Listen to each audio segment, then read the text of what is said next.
আমি আমার বারান্দা থেকে দেখতে পাচ্ছি যে সেই মাইক্রোবাসগুলো আসতো, অ্যাম্বুলেন্সগুলো আসতো, সেই সাদা পোশাক পরা, ওদেরকে দেখলেই তো মনে হতো মৃত্যুদূত। যখন দেখতাম কাউকে নিয়ে যাচ্ছে, তারপর আর বাকিটা সময় আসলে মৃত্যু তো একদম আমার ঘাড়ের কাছে এসে, আমাদের কোভিডের সময় আমাদের ঘাড়ের কাছে, কানের কাছে শ্বাস ফেলতো, জানান দিত যে আমরা আছি, আমি আছি।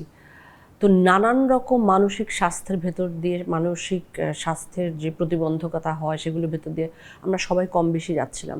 কিন্তু আসলে কি আমি না খুব ভালোভাবে বেঁচে গেছিলাম একটা জিনিসের কারণে। আমি দেখলাম যে প্যান্ডেমিক আমাদেরকে অনেক ভালো কিছু শিখিয়েছে, আমাদের ফ্যামিলি বন্ডিং শিখিয়েছে, আমাদের প্রাণ প্রকৃতির উপরে ভালোবাসতে শিখিয়েছে। এবং আমার বাড়িতে আমার পোষ্য ছিল, আমার পোষ্য বোন ক্লিওপেট্রা, ওকে নিয়ে সারাক্ষণ আমরা মেতে থাকতাম। ও আমাদেরকে না আসলে এই প্যান্ডেমিকের যে হাহাকারটা বা প্যান্ডেমিকের যে ভীতিটা, সেটার থেকে অনেকখানি দূরে সরিয়ে রেখেছে। এটা এত শক্তি ওদের। তো সেজন্য সেই সময়টায় আমি ওইভাবে করে স্ট্রাগল করিনি, কিন্তু আমি ছবিটা করতে এসে দেখলাম, এই ছবিটার গল্পটা সেটাই যে একজন আর্টিস্ট জয়া আহসান আসলে কি স্ট্রাগলিংয়ের ভেতরে পড়ে, কি স্ট্রাগলিংগুলো করে ডিউরিং দ্য কোভিড পিরিয়ড, এবং সে একটি বাড়িতে বন্দি আটকা পড়ে আছে, এরকম হলো গল্পটা।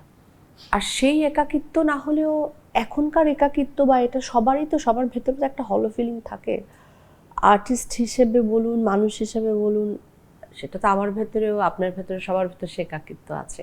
সেটাকে আমরা আর্টিস্টরা আবার এটাকে চেরিশ করি অনেক সময়, আমরা তো অনেক স্বার্থপর হই আর্টিস্টরা। অন্যরকম একাকিত্ব তো অবশ্যই সেটা কাজ করে, কিন্তু সেটা প্যান্ডেমিকেরটা একরকম ছিল, সেটায় মৃত্যু ভয় ছিল, আমাদের সবার হারিয়ে ফেলার ভয় ছিল, সবচেয়ে কাছের মানুষকে হারাবার ভয় ছিল।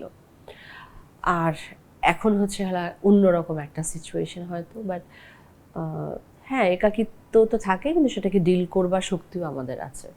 ইউজুয়ালি তো একটা ফিল্মের শুটিংয়ে অনেক বড় হয়, 70-80 জন লোক হয়, কিন্তু সেরকম খুব ছোট না হলেও একটু সিলেক্টিভ ছিল, অল্প, যতটুকু না দিলেই নয়, ছবির জন্য ক্ষতিকর না হবে ততটুকু না হলেই নয়, ওটুকু ছিল।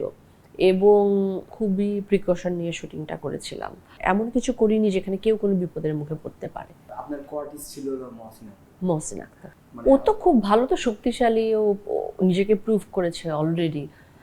আর ওকে আমরা আনতে পেরেছি, ডেবিউ ফিল্মটাও আমাদের ফিল্মটা করেছে, সেটা অনেক আনন্দের বিষয় আমার জন্য, সেটা খুবই আনন্দের বিষয়।